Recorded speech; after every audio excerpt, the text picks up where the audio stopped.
Wilujeng rawuh wonten ing channel belajar bersama 79. Assalamualaikum warahmatullahi wabarakatuh. Salam sejahtera untuk kita semua. Semoga para kadang selalu diberi kesehatan, keselamatan dan selalu diberi kelancaran rezeki. Amin ya rabbal alamin. Tak semua malam diciptakan sama, dan 10 suro adalah pengecualian.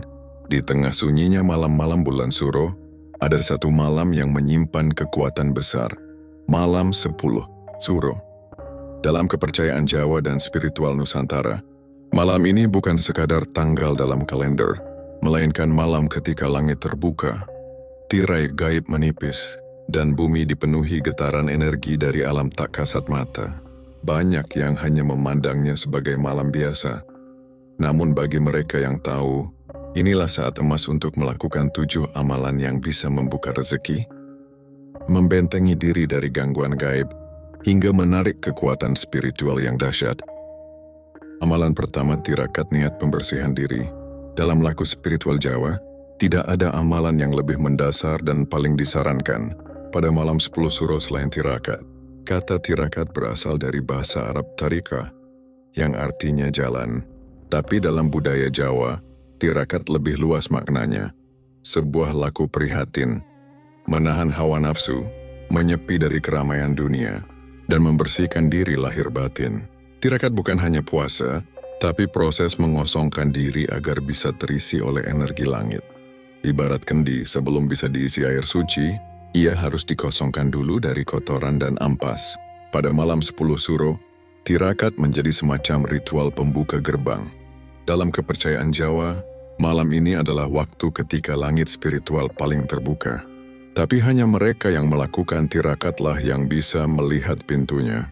Mereka yang lalai, yang hanya sibuk dunia, tidak akan menyadari betapa besar kekuatan yang lewat malam itu. Maka tidak heran jika para leluhur mewajibkan anak cucunya untuk bertirakat di malam ini, walau hanya dengan niat dan doa sederhana. Bentuk tirakat bisa bermacam-macam. Ada yang melakukan puasa mutih, yaitu hanya makan nasi putih tanpa lauk dan air putih, selama sehari penuh dan berbuka setelah maghrib. Ada pula yang rawat, yaitu hanya makan buah dan umbi-umbian sebagai simbol menyatu dengan bumi. Bahkan bagi yang sudah tinggi tingkatannya, tirakat bisa berarti puasa tanpa makan dan minum selama 24 jam. Semua dilakukan bukan untuk menyiksa diri, melainkan sebagai tanda pengendalian diri dari hawa nafsu. Namun inti tirakat bukan hanya soal menahan lapar. Yang paling penting adalah niatnya. Niat dalam tirakat malam 10 suro haruslah lurus dan kuat. Misalnya niat ingsun tirakat mutih 1 hari, monggo Gusti, kanggo nangresiki ati, nangresiki urip, lan nyuwun kawilujengan lahir batin. Niat seperti ini menjadi penentu apakah tirakat panjenengan benar-benar mengangkat doa ke langit, atau hanya menjadi rutinitas tanpa makna. Tirakat juga harus disertai dengan sepi pamrih. Artinya jangan bertirakat hanya untuk kekayaan, kekuasaan atau kedudukan. Tirakat yang benar justru dilakukan karena kita sadar betapa banyak dosa, betapa banyak hawa nafsu yang belum kita jinakkan, dan betapa lemahnya kita di hadapan Sang Pencipta. Maka tirakat menjadi jalan pulang, bukan jalan meminta balasan duniawi. Dalam proses tirakat, seseorang juga disarankan untuk tidak berbicara yang tidak perlu, menjauh dari keramaian, dan tidak banyak berinteraksi dengan teknologi. Malam 10 suro adalah malam untuk nyepi rasa, duduk bersila di tempat sunyi, membaca wirid, atau hanya merenung dalam gelap adalah bagian dari tirakat. Pada saat itu, banyak orang bisa merasakan kehadiran yang tak kasat mata, entah berupa getaran halus, angin dingin yang aneh, atau firasat mendalam yang sulit dijelaskan. Leluhur Jawa percaya bahwa mereka yang bersungguh-sungguh tirakat di malam 10 suro akan menerima wahyu batin, yaitu semacam pesan dari alam ruh yang bisa menjadi petunjuk hidup. Amalan kedua, membaca doa Asyura 70 kali. Di tengah keheningan malam 10 suro, ada satu amalan yang sangat dianjurkan oleh para leluhur dan ulama Jawa, yakni membaca doa Asyura sebanyak 70 kali. Doa ini bukan sekadar rangkaian kata-kata, melainkan susunan kalimat sakral yang dipercaya mengandung kekuatan spiritual tinggi. Di dalamnya terkandung pujian kepada Allah, permohonan keselamatan, dan doa penolakan bala yang sangat kuat. Maka tidak heran bila amalan ini dijadikan senjata utama dalam ritual-ritual malam suruh. Asal-usul doa Asyura sendiri berakar dari tradisi Islam yang memuliakan hari ke-10, Muharram sebagai hari agung. Namun dalam laku kejawen dan tarekat, doa ini mengalami pengembangan secara batiniah. Dalam manuskrip-manuskrip kuno seperti Serat Sentini, disebutkan bahwa doa ini dibaca oleh para santri dan resi saat malam 10 suro, bukan hanya untuk keselamatan diri, tetapi juga untuk keselamatan kampung halaman dan keluarga mereka dari pagebluk, wabah, bencana, serta serangan energi negatif. Membaca doa Asyura 70 kali tidak bisa dilakukan sembarangan. Diperlukan kesadaran batin dan niat yang kuat. Waktu terbaik untuk melakukannya adalah setelah sholat maghrib atau isya, ketika suasana mulai senyap dan malam mulai menguatkan getarannya. Sediakan waktu khusus, tempat yang bersih, dan suasana yang tenang. Sebaiknya ditemani dengan dupa atau minyak wangi alami seperti cendana, agar suasana batin lebih terfokus. Berikut adalah langkah-langkah pelaksanaannya. 1. Niatkan dalam hati untuk membaca doa Asyura dengan tujuan perlindungan diri, keluarga, rumah, dan memohon pembuka jalan rezeki. 2. Ambil air putih dalam gelas atau kendi, letakkan di depan panjenengan. 3. Baca doa Asyura sebanyak 70 kali, dengan perlahan dan penuh kekhusyukan. Jangan terburu-buru, biarkan tiap kalimatnya meresap ke dalam hati. Dan setelah selesai, tiupkan ke air yang sudah disiapkan. Air ini bisa diminum atau dipercikan ke sudut-sudut rumah sebagai simbol benteng gaib. Beberapa versi doa Asyura bisa ditemukan dalam kitab-kitab klasik Islam, namun secara umum isinya meliputi, "Ya Allah, jika rezekiku masih di langit, maka turunkanlah. Jika rezekiku ada di bumi, maka keluarkanlah. Jika rezekiku jauh, maka dekatkanlah. Jika rezekiku haram, maka sucikanlah. Jika rezekiku sulit, maka mudahkanlah. Dan jika rezekiku sedikit, maka perbanyaklah. Dengan berkah malam 10 suro dan rahmatmu, bukalah semua pintu langit untuk hambamu yang lemah ini." Ada pula versi yang lebih pendek namun tak kalah kuat. Hasbunallah wa ni'mal wakil, ni'mal maula wa ni'man nasyir. Membaca doa ini 70 kali adalah simbol kesempurnaan laku batin. Angka 70 dalam ilmu tasawuf melambangkan kelipatan rezeki dan ampunan. Dalam primbon Jawa, angka ini juga berkaitan dengan siklus weton, dan hari pasaran menunjukkan harmoni antara jagat cilik diri manusia dan jagat gede alam semesta. Dari sisi metafisika, amalan ini juga menciptakan medan energi positif di sekitar tubuh dan rumah panjenengan. Amalan ketiga, menyalakan api atau lilin sebagai simbol cahaya batin. Malam 10 suro adalah malam di mana kegelapan dan cahaya saling beradu kekuatan. Ia adalah malam sunyi, malam ketika gerbang antara alam manusia dan alam gaib terbuka lebar. Dan justru dalam sunyi itu, hadir kekuatan-kekuatan tak kasat mata. Ada yang baik, namun tak sedikit pula yang gelap. Di tengah kondisi seperti itu, para leluhur Jawa punya satu amalan yang sederhana tapi penuh makna. Menyalakan api atau lilin sebagai simbol cahaya batin.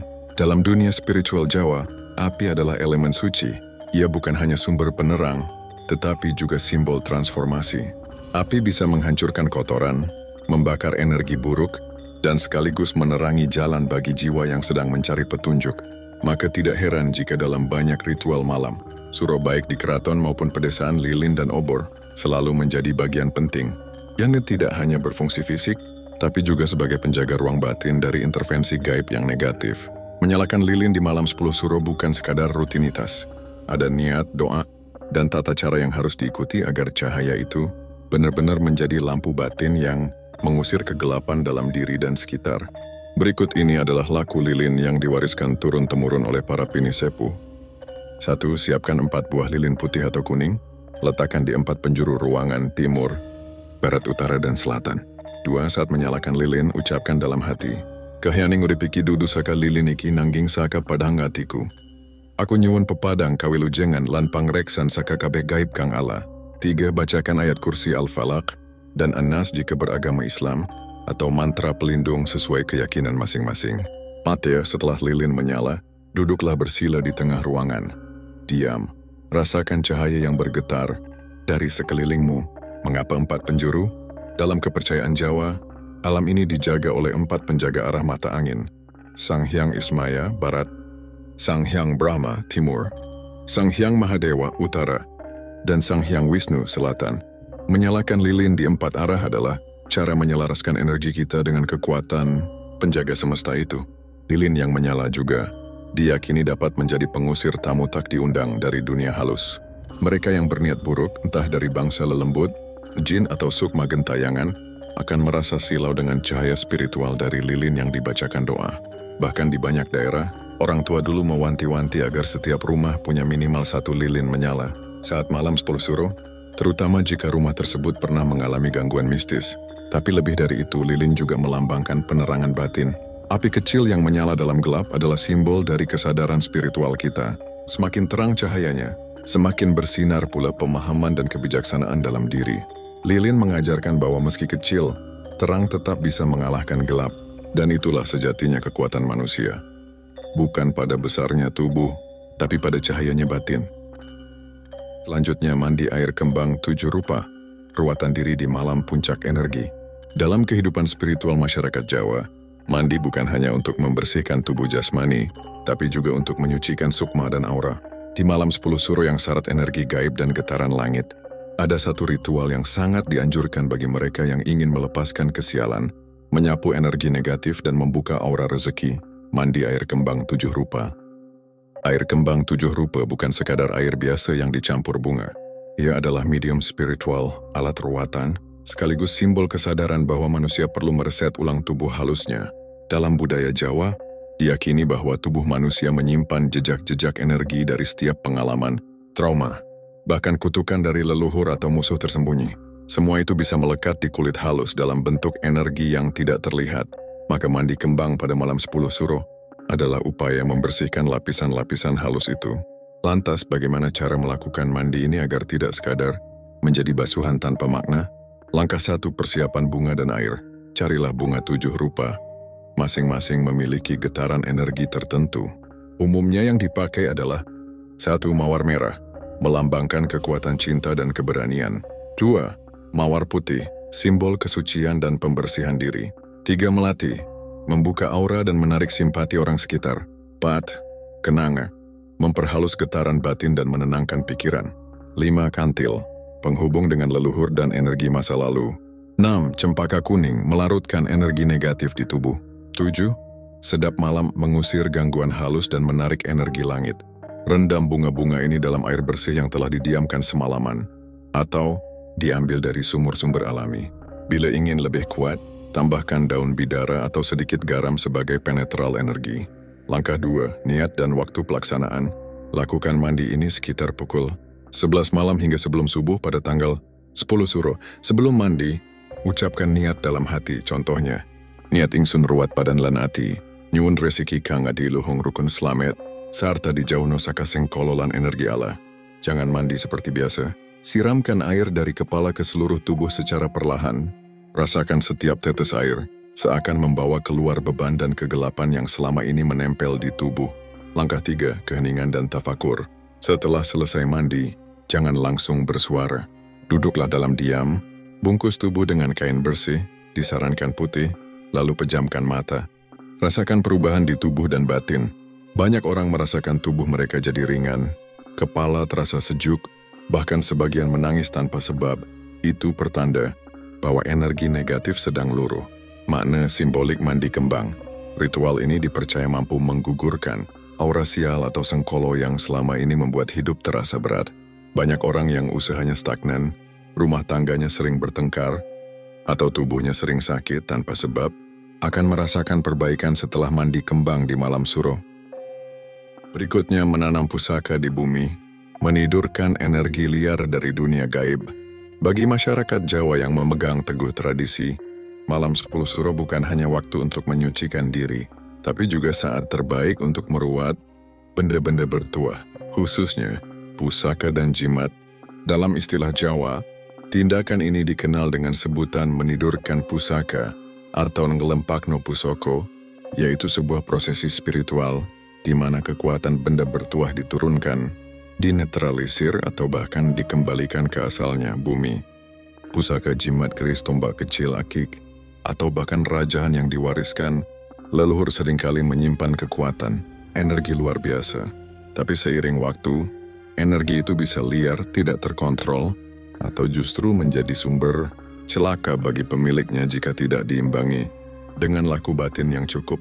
Banyak kisah nyata yang menyebutkan seseorang tiba-tiba jatuh miskin, sakit tanpa sebab, rumah tangga rusak, atau mimpi buruk terus-menerus hanya karena menyimpan pusaka yang tidak dirawat secara spiritual. Malam 10 Suro, menurut kepercayaan kejawen, adalah malam turun nedaya, yakni malam ketika kekuatan gaib menurun intensitasnya dan semua energi alam cenderung netral. Itulah sebabnya, waktu ini sangat cocok untuk mengembalikan keseimbangan antara manusia dan benda bertuah yang dimiliki. Tanda pusaka harus dinetralkan. Sebelum menanam atau menidurkan pusaka, kenali dulu tandanya. Sering muncul suara aneh di rumah saat malam. Pemilik mudah marah, emosional, atau depresi tanpa sebab. Benda pusaka terasa berat jika disentuh atau dipindahkan. Ada mimpi berulang tentang peperangan, darah, atau bayangan gelap. Jika panjenengan mengalami satu atau lebih dari tanda di atas, maka besar kemungkinan pusaka tersebut perlu diistirahatkan. Tata cara menanam pusaka. 1. Pilih tempat yang tenang dan bersih, seperti halaman belakang rumah, kebun, atau tanah yang tidak dilalui banyak orang. 2. Siapkan lubang kecil sedalam sekitar 1 jengkal. 3. Bungkus pusaka dengan kain putih bersih, lalu taburkan bunga tudrupa di sekelilingnya. Parucapkan niat dalam hati. Aku nyuwun pangapunten marang energi kang ana ing pusaka iki. Saka dinaiki aku nyuwun sampeyan tenang, bali menyang asal lan orang ganggu uripku lan keluargaku. 5. Tutup lubang dengan tanah, lalu siram dengan air kembang. Duduk diam sejenak sambil mendoakan keselamatan. Penting dicatat bahwa menanam pusaka tidak berarti membuangnya sembarangan. Ini adalah ritual pemulangan energi ke bumi, agar tidak lagi mengganggu keharmonisan rumah tangga dan kehidupan sehari-hari. Bahkan jika benda tersebut sangat sakral, energi aslinya akan tetap tinggal di alamnya, meski secara fisik telah ditanam. Alternatif, menyimpan pusaka dalam peti khusus. Bagi yang enggan menanam, pusaka bisa disimpan dalam peti kayu, dibungkus kain putih, diberi bunga dan dupa secara berkala. Tapi tetap, malam 10 Suro menjadi waktu terbaik untuk menyucikan dan mengistirahatkan energinya. Amalan ke-6 dan ke-7, sedekah nasi berkat dan tafakur. Diri jika malam 10 Suro dikenal sebagai puncak getaran spiritual setahun sekali, maka 2 amalan ini adalah penutup yang paling sempurna. Sedekah nasi berkat dan tafakur diri. Meski tampak sederhana, 2 laku ini menyimpan kekuatan luar biasa, yang tak hanya berdampak pada nasib panjenengan secara pribadi, tetapi juga terhadap lingkungan sekitar, rumah tangga, bahkan keturunan. Sedekah nasi berkat mewariskan keberkahan. Tradisi sedekah nasi berkat sudah dilakukan oleh para leluhur Jawa sejak lama. Nasi berkat bukan sekadar makanan, melainkan simbol kebajikan yang dibagikan sebagai wujud rasa syukur dan sebagai penolak sengkolo. Di malam 10 Suro, sedekah ini memiliki makna yang lebih dalam karena dilakukan bertepatan dengan turunnya energi langit yang sangat besar. 1 piring nasi berkat bisa jadi penyelamat.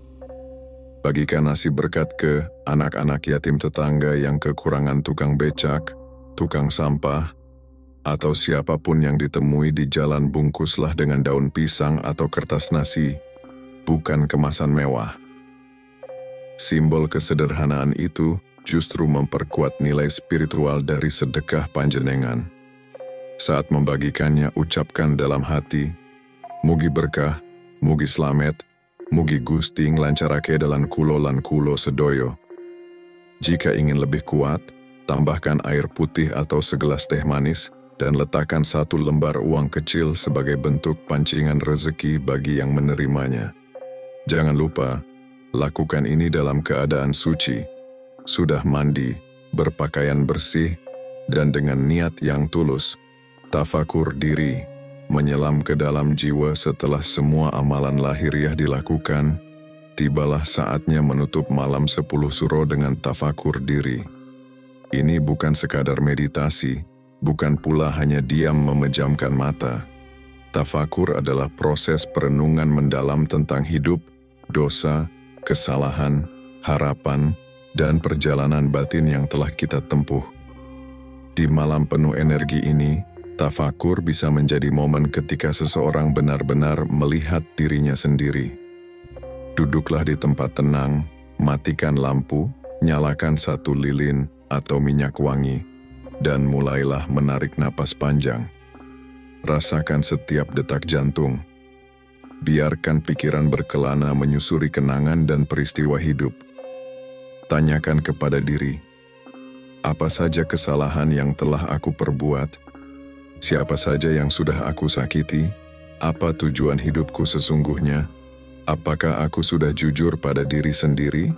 Tafakur tidak perlu mantra, cukup dengan kejujuran. Sebab di saat itu, antara panjenengan dan Tuhan tidak ada jarak. Banyak orang yang tiba-tiba menangis merasa malu, atau bahkan melihat kilasan masa lalu dan masa depan dalam tafakur malam suro. Ini bukan mistik tapi pertemuan antara batin yang tenang dan jiwa yang rindu akan kebenaran. Amalan ketujuh adalah tafakur diri, yakni menyendiri dalam hening, memikirkan dosa-dosa dan niat perubahan. Tafakur di malam 10 suro menguatkan tekad spiritual dan memanggil petunjuk dari semesta untuk langkah selanjutnya dalam hidup. Malam 10 suro bukanlah waktu untuk keramaian, melainkan keheningan. Dalam keheningan itulah, getaran energi dari dimensi tinggi bisa masuk ke dalam batin. Amalan-amalan ini bukan hanya ritual kosong, tetapi jembatan antara manusia dan Tuhan, antara dunia nyata dan alam gaib, antara niat dan takdir. Lakukan dengan hati yang bersih, niat yang kuat, dan pasrah sepenuhnya kepada Gusti Kang Murbeng Dumadi. Rahayu, semoga 10 suro ini membawa terang, keselamatan dan kemakmuran bagi kita semua.